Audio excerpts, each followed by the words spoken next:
Now don't time yet because I want to talk about my journey as well. So, in the beginning of 2012 something, I was on my journey to be an exchange student in UC Berkeley in America. So I was in California experiencing the Silicon Valley life.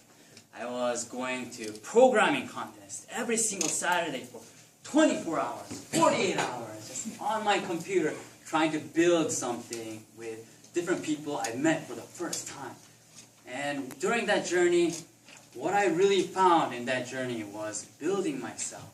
And through that journey, I became a different person and I learned so much along the way. So that is actually my journey. And now, timer, you can time, because I'm going to talk about how I'm going to inspire you. So today, dear fellow Toastmasters and welcome guests, I want to tell you about finding your personal legend and also along the way enjoying the hardship and the mental turmoil along the way. So I got this idea from a book called The Alchemist by Paulo Coelho, and it's a story about a young boy who's on this journey to follow his dreams of finding treasure amongst the pyramids in Egypt. And along the way, while he's treading along, trying to find this treasure, finding his personal legend, he finds people who've given up on their personal legend.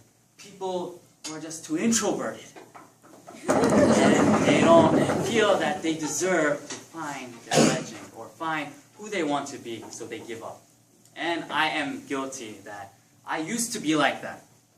I used to think that, oh, the only reason I'm here is to, get good grades, get into a good company, and then I'll probably get a job, maybe have some kids, and then I'll die. And I didn't really feel that there was not much to life.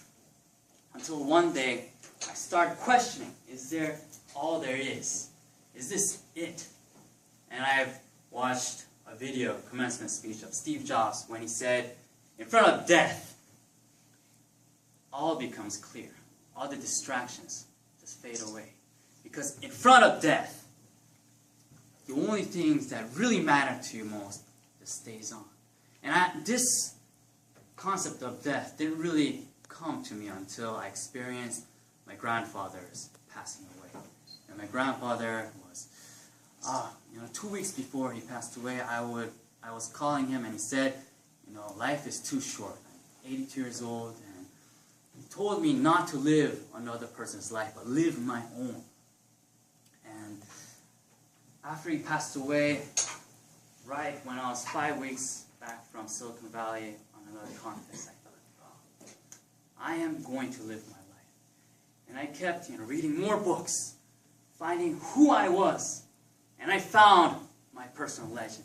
And I wanted to bring people to come and find their own personal legend along the way. And one of those people whom I've mentored on YouTube, this guy gave me a message, and he asked, my personal legend is to become a doctor, is to be somebody who can actually help other people from sick to healthy.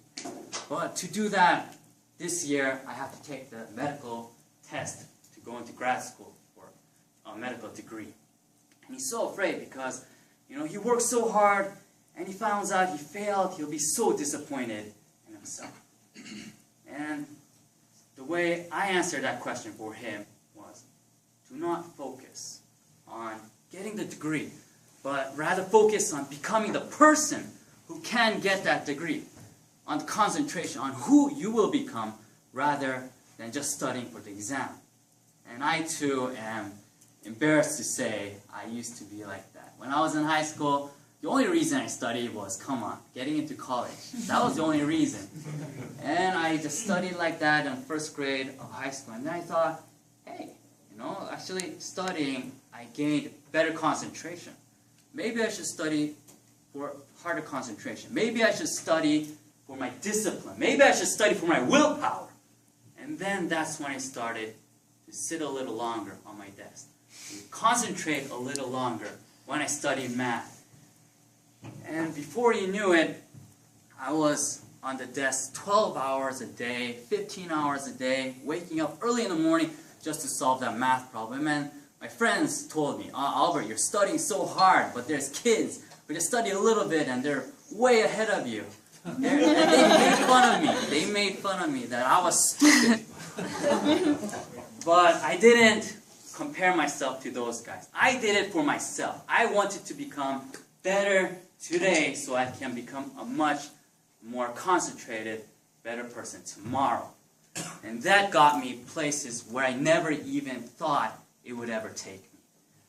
So, there is a quote in Paulo Coelho's book that the more closer you get to your personal legend, the more closer you get to goal, the more resistance, the more harder, the winds will blow.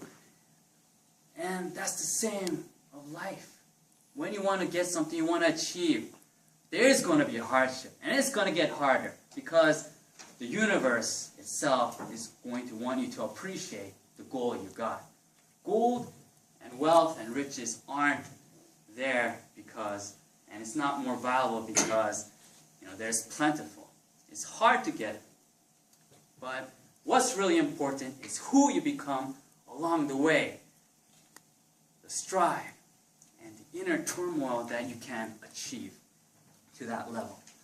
So, I want to ask you a couple of questions, and if you agree, say yeah. Are you willing to sacrifice yourself of who you are today for what you want to become? Yeah. Yeah. Are you willing to destroy the prejudice inside that you cannot do it, your doubts and fears? Are you ready?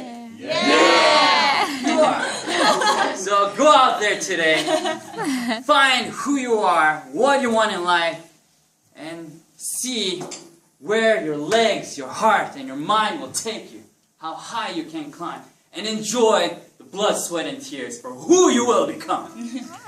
So, keep on climbing, one step, one step, one step at a time. Work on it.